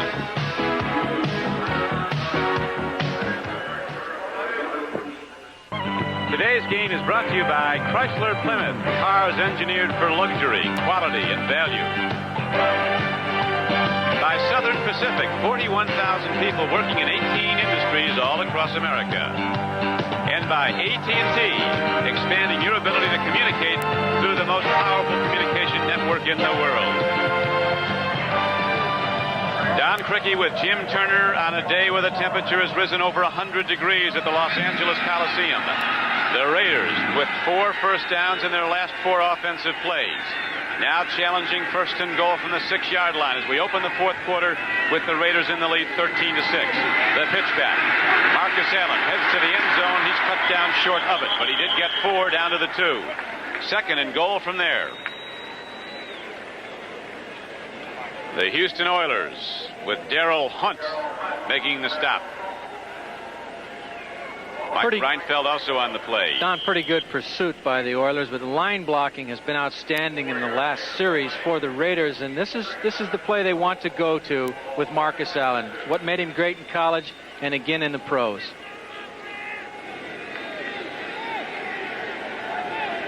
Darrell Hunt lost his starting job today to Robert Abraham. Abraham has been coming on very strong. Hunt has been a starter in his previous 4 seasons for the Raiders, for the Oilers. Now, Plunkett throws in the end zone, a quick pitch, and it's good for a touchdown to his tight end, Todd Christensen. So Plunkett again looks off the Oilers secondary by looking into the corner to wide out, turning out, and guns the ball over the middle to his big tight end for the Oilers, giving up a 3rd touchdown in this game. He looks him off. They haven't thrown to Todd for the last 5 or 6 minutes. He just steps right into the end zone, screens him off. It's a nice play by the quarterback. Just a quick look off, knows exactly where he's going on the misdirection, goes right to him in the middle. Touchdown. And this is what it's like to be a tight end when you're on the goal line. You know you've got to let go of the man, now sneak through, wide open over the middle in front of the referee. Christensen really sold the play well, blocking like he was going to stay in there. Then, as you see, he throws off. The tackle across from him takes on the linebacker and skips into the end zone. Running a sharp route, and Plunkett knew right where to look for him as Abraham is down again. This time it's Avon Riley, troubled by heat cramps. So Christensen gets in the end zone, regarded by the Dallas Cowboys as their fullback of the future when he came out of Brigham Young. And then they gave up on him as a runner after the first year, and he went to the Raiders, and they moved him to tight end where he's been a standout. You see, the key to the whole touchdown from Plunkett to Christensen is the fact that it looked block all the way with Jim rolling out. Now he's got that linebacker in a position that he has to make his move. Christensen releases and comes in for an easy touchdown. So the Raiders now open up a 19-6 lead and go for the 20th point as Chris Barr's on the field with Mark Wilson holding. This time they've got the precise movement down of center to holder, kick through, and it's a 20-6 game. 14-11 to go in the ball game. We'll be back. Colt 5-door hatchback imported for Dodge and Plymouth. But we're not quite finished with it yet. All 5 doors. Room for 5. Front-wheel drive. High mileage, of course. But you just can't know that this 5-door Colt is lower priced than any 4- or 5-door Japanese import until you see the $55.99 base sticker price. Now we're finished. The anti-shock sticker on Colt, a high-tech import. Imported only for Dodge and Plymouth. Bring out your best. I wasn't drafted till the 7th round. They don't even know my name. The The Raider offense, which had some problems getting moving earlier this week, last Sunday at Cincinnati, now getting off pretty well with Jim Plunkett getting some good numbers today, Jim. Going after an average defensive football team for the Houston Oilers, and they feel very comfortable about what they're doing right now. Good kickoff by Barr, well into the end zone. 9 yards deep. Roaches will not bring it out, so the Oilers will start deep. They'll go 1st and 10 from their 20. You know, talking about Jim Plunkett, Jim, there's been speculation that maybe this was his last season as the quarterback of the Raiders. He's been around a long time now, 13 years. Some speculation in training camp that Wilson played so well, maybe he would take over this year, but he seems to be a survivor. Well, he is a survivor, and the key to it this year, they thought their revitalization in the offseason was going to come from one young John Elway. They made a terrific run at trading for John. Al Davis still feels the league blocked that trade somehow. The Broncos ended up with him, and you know Al's upset about that in the Western Division of the AFC. Not only do you not get him, but he's going to be back to see you twice a year. Or more, depending what happens in the playoffs. Right now, Kraft runs, gets a hole, and then turns upfield on a 1st and 10 play. He comes across the 25-yard line. A gain of about 7. Bob Nelson, one of the inside linebackers, made the stop for the Raiders. Los Angeles in the lead 20-6 with 13:50 to play in the game. Raiders led at halftime 13-3. They won their opener a week ago at Cincinnati 20-10. They've got a big one coming up next weekend. It looks like a matchup of powerhouse unbeaten to the AFC when they play the Miami Dolphins here at the LA Coliseum. At the end of the third quarter today, Denver 3, Baltimore 3. Elway today has completed 8 of 20 passes for 105 yards. He's not been intercepted. It has been defense both ways that has been the story at Baltimore. Manning stands in, loses his footing, now heads and is saved by the 12th man. Archie Reese putting the pressure on. Manning got ahead, though, for a Houston Oiler first down. Good coverage by the Raiders defense, which pretty good coverage there, and Archie just decides very wisely to take it on downfield, and even wiser yet to run it out of bounds rather than try to run it upfield like Joe Kapp. You know, talking about Elway, he's had some pretty tough publicity lately, but the kid is better than I thought he would be, seeing him in Denver each day. But he's working behind a non-existent offensive line. That can shorten your career. It's tough to complete it on your back. Here's Manning, who might have to try to do that, as he is knocked down at the 32-yard line. The Raiders get the rush. Bob Nelson is a typical Raider product. He was a high draft choice of Buffalo. They didn't think he was very good, and the Raiders got him. He's been a starter for a number of years now. Talking to Art Shell at the Raider practice yesterday, I was asking him, what is it about the Raider organization where guys who are supposedly deportment problems, different places come here and they're great? He said, well, some of these guys have been told all their lives they're bad actors or whatever. He says, they get here and look around, they figure they're not so bad after all. Yeah, but it really is family. These guys fit in well together. The organization treats these players real good. You hardly ever see or hear of contract negotiation problems with Al Davis. You have to be around one of their practices to see it's a happy football team. They have fun. Do what you want off the field. They set no dress codes, but you better play on Sunday. The Raiders might lead the league in cars. Got some expensive numbers sitting outside that training camp. Well, they're a high-paid unit, and they should be because they're the winningest professional sports franchise in the history. And they are a very fine franchise. Under Al Davis. Al made me one time take my shoes to the commissioner's office. He tried to harass me a little bit, psyched me, and said that my shoes were too heavy.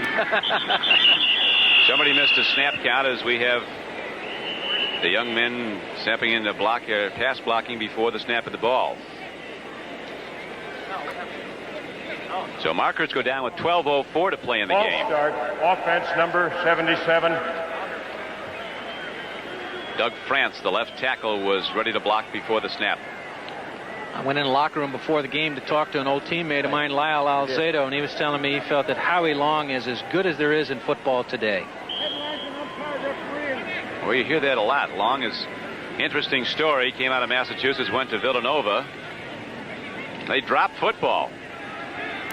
But people remembered Howie Long. He went high in the draft, and he's gotten bigger and better. Young, but very big. 270 pounds in his third year out of Villanova. Third down and long yardage again for Manning. He's faced that often, particularly in the second half.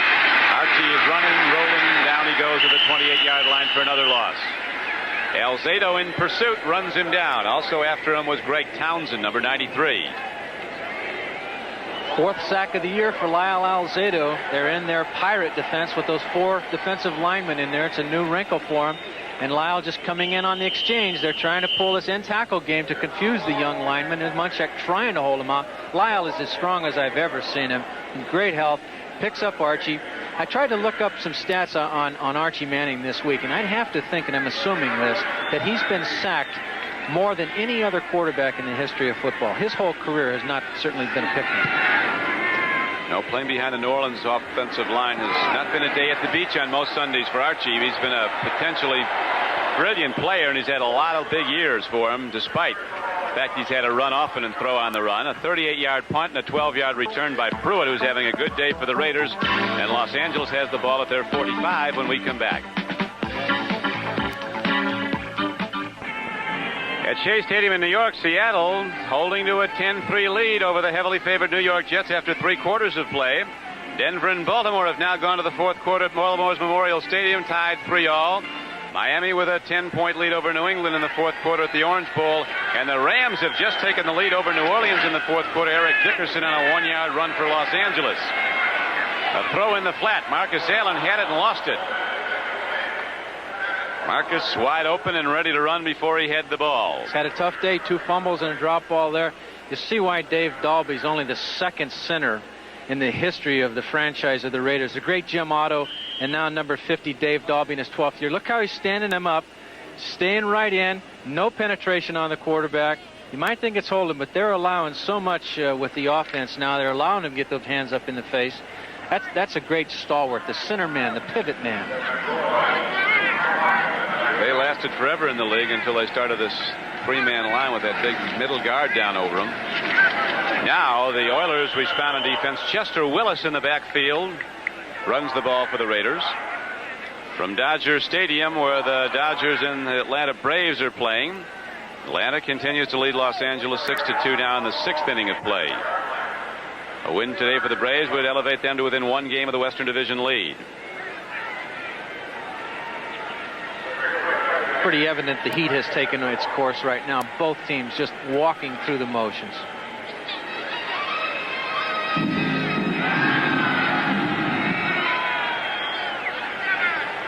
It's been a tough day. It's really a scorcher. Raiders are used to this where they train in Angelo, Texas. Here is a sack as Plunkett goes back to his 30 on a 3rd and 11 play.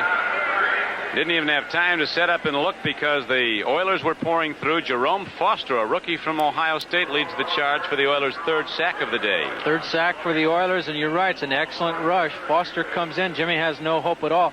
Really, what causes it, aside from the obvious rush, tremendous coverage. Nobody was open. Nowhere for him to go. Oilers going to some new people. Putting people in on the defense to try to straighten it around. It's hotter than that, Don. Yeah, I think that is stuck at about 95. That's all it goes to. They don't want to scare anybody. They had 42 people pass out the USC-Florida game here yesterday. 2nd punt only for Ray Guy in the 4th quarter. Here is a high punt downfield. Carl Roaches goes for the ball, takes it at the 26-yard line, and gets out of bounds at the 29. Coming down to make the tackle was James Davis. And so a 43-yard punt by Ray Guy, a return of just 1 yard. The Oilers come back now with a 1st and 10 when we return. With Jim Turner, this is Don Crickey back at the Los Angeles Coliseum. The Oilers in white have the ball, trailing in the 4th quarter 20-6. 9:55 to play in the game. 1st and 10 Houston. Raider linebackers active, jumping in. They know Manning's got to start pitching to get back in as he does, and the ball is intercepted. Picked off, and Mike Davis is down. They'll bring it back. Dressel was the intended receiver. Van McElroy, the free safety, comes up with the ball. Haven't heard much about Van today, but he comes up, turning out, and makes that commitment. Free safety has to decide that special moment when you forget about the coverage and make the move to the ball. Ball underthrown. You've got to make the decision to drive on it, and he does. It's 1-on-1. That's what Archie wanted, but it was a poorly thrown football. Nice drive. Nice move by Van McElroy. The Raiders' 2nd interception of Archie Manning today, you'll recall earlier, a tip ball was intercepted by Rod Martin of Los Angeles. Throw that ball to the sideline. You have to make sure that it's never underthrown. it is, and the guy's still on his feet when he catches it, you just wave him goodbye. McElroy would have gone the distance, fell down, but he gives the Raiders the ball, and they advance it now on the run inside the 25-yard line. Marcus Allen carries the ball. Marcus having some problems holding on, but he's had a good day rushing the ball. Has good yardage again, approaching 100 yards running. Carried the ball 14 times for 84 yards. He's way over 100 when you consider his receiving yardage. Big Dave Casper, 4 times an all-pro tight end for the then Oakland Raiders before the trade to Houston.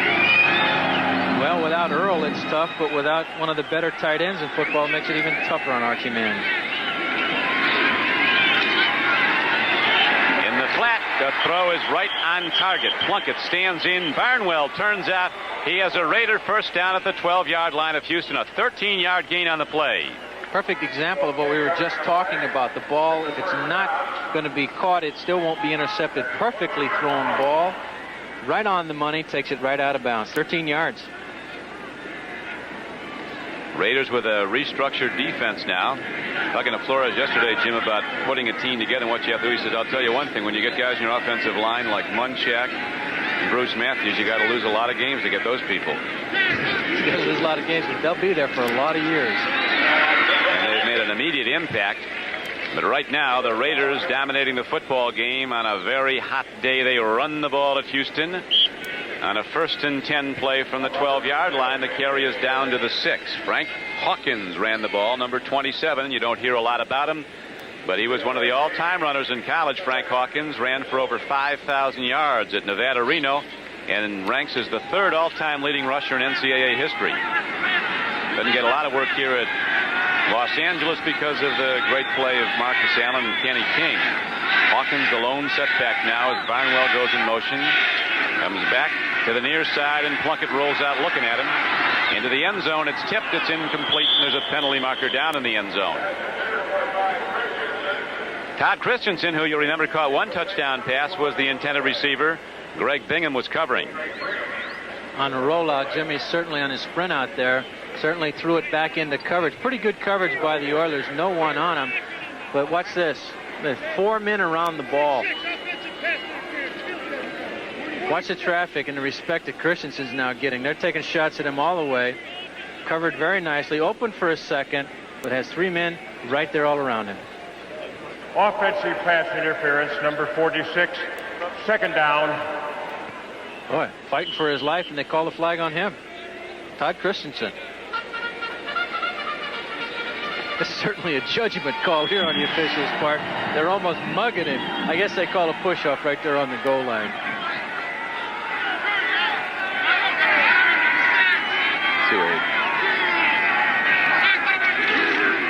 Now we come back to live action, and Marcus Allen runs behind blockers and gets down to the 10-yard line. You hear about Marcus Allen, his yardage gain and his touchdowns, but you talk to the Raiders, and they'll talk to you about Marcus Allen's blocking. Pass plays, he's down there just blasting somebody. Well, he's an all-around back. He ranks with the great ones, and those teams who passed him last year just shaking their head this year saying, how could we have missed that fact that he is all-around?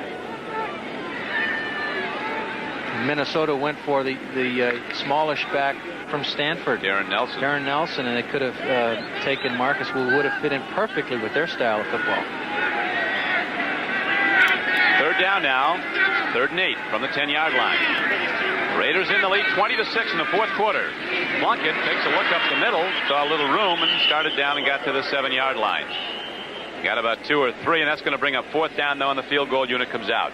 Well, normally this is a very good call. Everybody's cranking for the touchdown pass, and a quarterback draw on the yard line here usually works pretty well. But some of his own men got in his way, and Jim's not the niftiest of quarterbacks after all the beatings he's taken over the years. Chris Barr in for the field goal.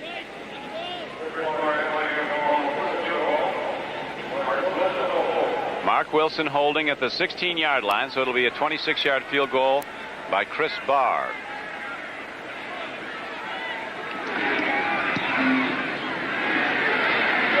He's having his problems. From a Raider standpoint, it's fortunate he can do it on a day when they have a cushion, but Chris Barr comes off to a chorus of boos at the Los Angeles Coliseum. And the count remains the same. The Raiders 20, the Houston Oilers 6. Houston gets the ball when we come back.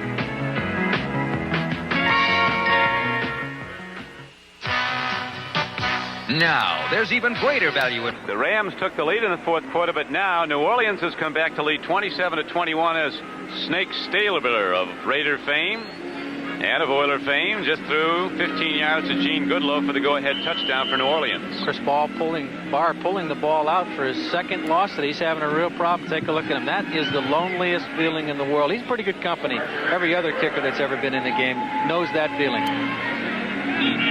Nobody says too much, huh? Not at all. The whole job is lonely. You work out by yourself, stand there waiting to go out by yourself. Oilers go to the run. Big development at Memorial Stadium in Baltimore. Larry Anderson, the ex-Steeler, has just picked up a fumble and run 91 yards for a Baltimore touchdown. As the Broncos were threatening to score and go ahead, Anderson with a 91-yard touchdown. Is it 41 or 91? 41 yard. All right, but it's a touchdown at any rate. And Baltimore now has a 10-3 lead in the fourth quarter over the Denver Broncos.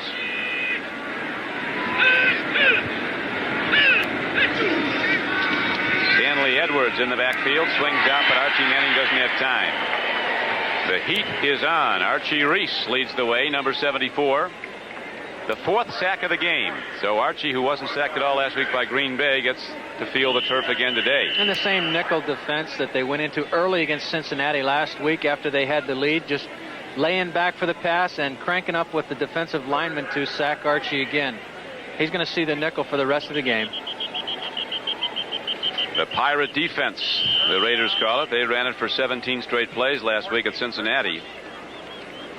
Interesting observation that Bob Chandler played in that Super Bowl championship team. I asked him the difference between playing with the Raiders and the other place he's been, and he says that the big difference is no matter what the score or what point in the game, they expect to win. Game clock is not working properly, so the officials want to get correlation with the press box to see just how much time is left. The scoreboard clock has gone out with the Los Angeles Raiders in the lead 20-6. Fourth quarter of play. Raiders led 6-0 in the first quarter on a touchdown and a missed extra point. Error. It will be reset.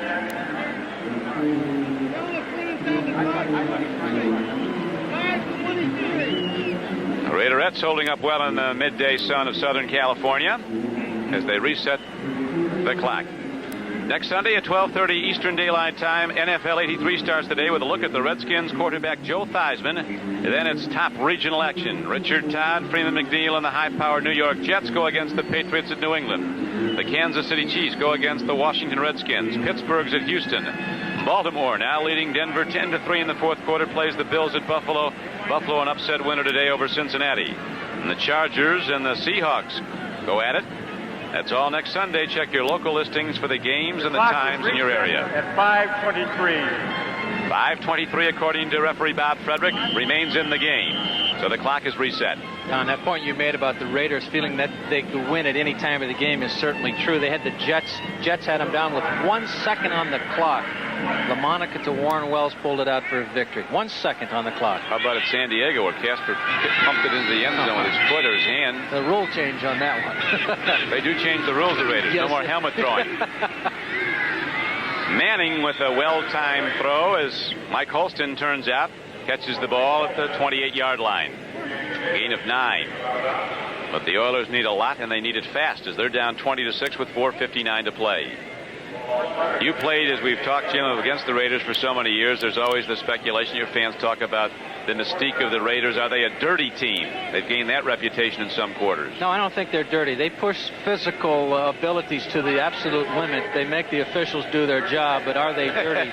I would say absolutely not. There's an old teammate of mine, number 77, Lyle Alzado. We'll see one of the new rules changes. They had the game last year in the playoffs against the Jets, and you'll see now that a helmet cannot be used as a weapon. Lyle Alzado and Chris Ward were going at each other all day. There it goes. Now they're intimidating. They're doing some smacking in there, and he throws the helmet at him. New rules change. Should have been thrown out of the game right there, but now they've helped the officials. That's called major intimidation. Lyle Alzado. However, when the final gun sounded, the Raiders were on the short end. That was one very fine football game. It's a tremendous game. The Raiders felt they had a chance to put the Jets away early and didn't do it. I was surprised at the Jets, the way they were able to play physical with the Raiders that day. Well, the New York Jets, who came back talking Super Bowl after 1 week of a 16-week regular season, this week might want to reassess that projection. Fourth quarter score, Kurt Warner just ran in from a yard out for his second touchdown of the day. The Seattle Seahawks, a decided underdog, lead the Jets 17-3 with 3:54 left. That'll be the 7th straight time the Seahawks have bushwhacked the Jets. Every time Seattle's been an underdog, they've never lost to the Jets. They own the Broncos also. Is that right? They own the Broncos, and you can't figure it out. Individually, it is not a good football team. You put them together, they'll create some havoc, some excitement. Now they've got the great Chuck Knox, who I consider one of the real fine coaches anywhere in the NFL. Well, I'll tell you, a coach that certainly is deserving of a lot of credit is Tom Flores, the coach of the Raiders. Absolutely. Now in his 5th year, he's been a Raider coach, started as an assistant in '72. Came in, leads this team. He does it quietly. He has the confidence, the respect of all his players. Already has 1 Super Bowl ring to his credit as a head coach. Interception by Willie Tullis. Beautifully done. He's got a channel of blockers. Tullis could go the distance. An offensive tackle makes a play on him, and finally they get Willie Tullis down the 12-yard line. Plunkett was the man who threw the interception and finally made the tackle. Willie with a great play, though. Bobbling the ball, picking it off, turning back upfield and going 44 yards with the return. Man, they had so many balls thrown against him last year. He was absolutely shell-shocked. Look at that. That's a beautiful play. Able to stay in bounds. Thought he had it made coming down the sidelines until he cut back in, and a nice play, of course, by look at the quarterback on for a horse ride. This is a tremendous defensive play by number 20. All those ball tip drills. Boy. It's like a highlight film. And off Willie goes, 44 yards, but now the Oilers down close once again. We'll see if they can get in. Kraft turns the corner, fights his way. He gets down to the 6-yard line. A gain of about 7 yards on the play. Mike Davis finally knocked him down. 4:22 left to go. If the Raiders can hold off here, they have it locked, but they thought they did, I think, a minute ago before Plunkett threw the interception. An Oiler touchdown would get them right back in with perhaps enough time to make it a ball game before it's over. Kraft has 54 yards on the day. Not a bad day, but you notice right away after a big play, they come back to the run as if Earl was still in the game. 20-6 is the score. 3:55 and counting in the fourth quarter. Oilers trailing. Pitch back. Kraft to the line of scrimmage, and that's all. He lost a yard. Howie Long read the run, threw off the blocker, knocked him down. I really don't understand a call like this, Don. I just really don't. When you don't have the runaway freight train, number 34, Earl Campbell, not on the field at all today, to play, I just don't understand why you don't use the athletic ability of Archie Manning, number 8, able to come out, sprint out, and maybe cause some crossing and some confusion in the defensive backfield. That's right. You have to take all into consideration when you look at the final numbers, and not only are the Oilers missing 2 of their best players, they're missing 2 of the best players in the National Football League. Exactly right. Earl Campbell and Dave Casper, they've not played at all today. Manning takes a look. He throws. He has a strike, and the Raiders have coverage there. Knockdown is made by Lester Hayes inside the 5-yard line. It's going to be 3rd down and 2 for the first down, or 4th down and 2. Seattle now leading 17-10 with 3:10 left. The Jets have just struck on a long pass play. Richard Todd to Wesley Walker, a 46-yard scoring play. The Jets down by 7 with 3.5 minutes to go, 3:10 to go. Oilers call a timeout. Field goals are out of the question at this point, down by 14 points with 2:48 to play. Shows you the respect they have for Lester Hayes' ability. That's only the 2nd time they've gone directly at him with a pass today. Very similar to what happens in Denver with Louis Wright. Rarely, I don't think over the entire preseason of the Broncos, 1 ball was thrown in Louis Wright's direction. He's about the premier cover, or certainly one of them. Lester Hayes is right there with him. They don't go his way either. I think Lester's probably the best there is when he's up on the line with the old Raider bump and run. If people remember Kent McLuhan in the old days, man on man, he's extremely physical. National League Baseball at Dodger Stadium. Atlanta still holding that lead 6-3. Dodgers getting run in the bottom of the 6th inning.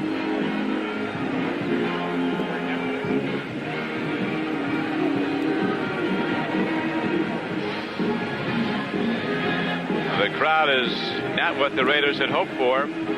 with a lot of competition to the south. The LA Rams playing at nearby Anaheim, and just a few miles away at Dodger Stadium, the Los Angeles Dodgers playing to a full house as they battle their chief contender in the National League West, the Atlanta Braves. And they really weren't the home team last year when they had to travel and commute in here every game. Now it's 4th down. 2 for the first down, 4 for the touchdown for the Houston Oilers. Manning, they go to the run, and it looks like he didn't get there. He did not. Archie Reese meets the run head on, and the Raiders stopped the Oilers on a 4th down try. They went to Donnie Kraft. He got nothing at all.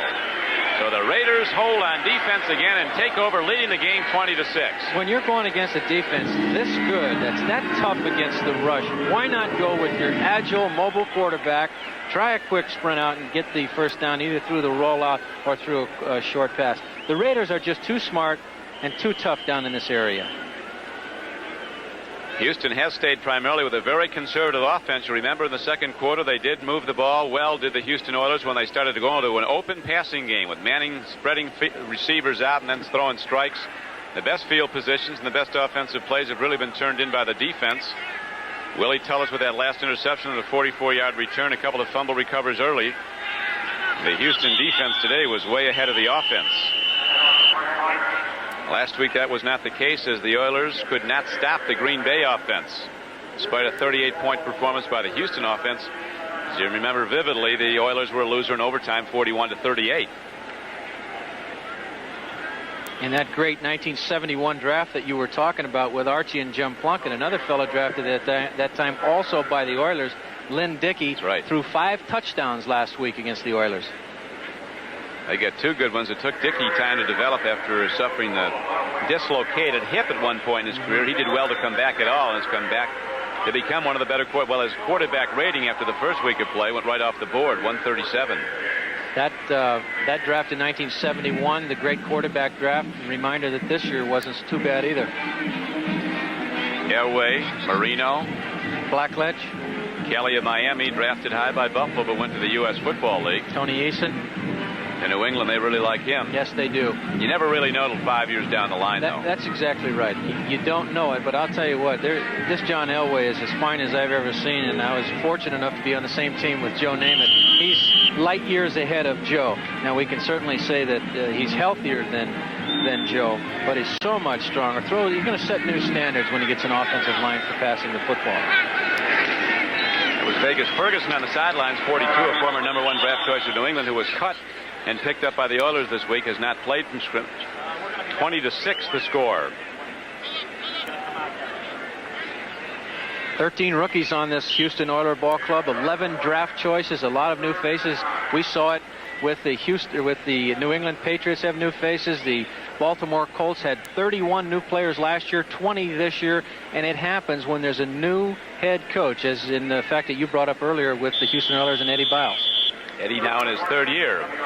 We've been given the 2-minute warning, and now here comes another one of those fantastic finishes.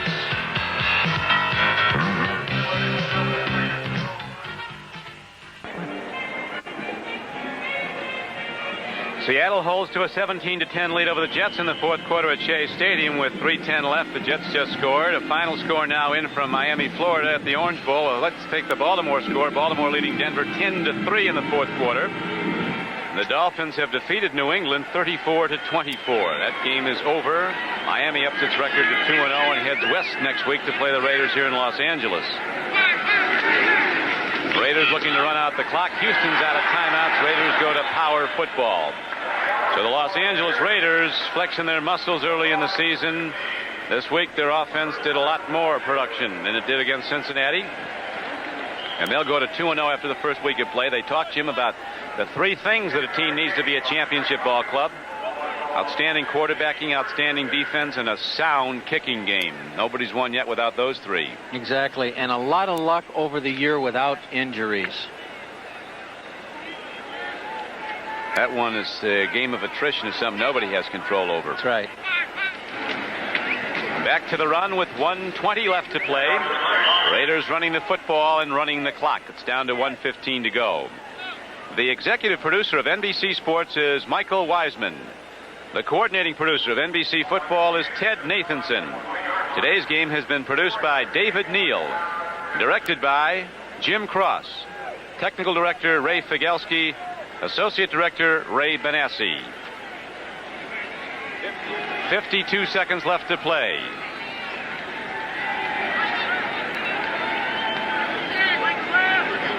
"44 seconds left to go. And the Raiders are going to just take the quarterback Neal and run some more clocks down. Oilers have to go home and try to figure out how to play a ball game without Earl Campbell in their offensive scheme. Throw the ball shorter, hit the backs out of the backfield, but they're not going to be able to play hard ball with the light running backs that they've got under the same blocking scheme they have for Earl. And our thanks in the booth to Shep Goldberg, Dennis Mnuchin, Chuck Panama, as the clock winds down and the Raiders, on a very hot day in Los Angeles, extend their record to 2 straight wins. Looking strong, and the Oilers get ready for the long ride back to Houston to prepare for the Pittsburgh Steelers, who are coming in next week. 20-6, the final score at the Coliseum. We'll be back after this. The Powers of Matthew Starr at 7, Knight Rider at 8, the NBC Sunday night movie Beulah Land at 9. For Jim Turner, this is Don Criqui. Glad you could be with us in L.A. A promotional... Abdul-Jabbar, we get set. The championship is at stake.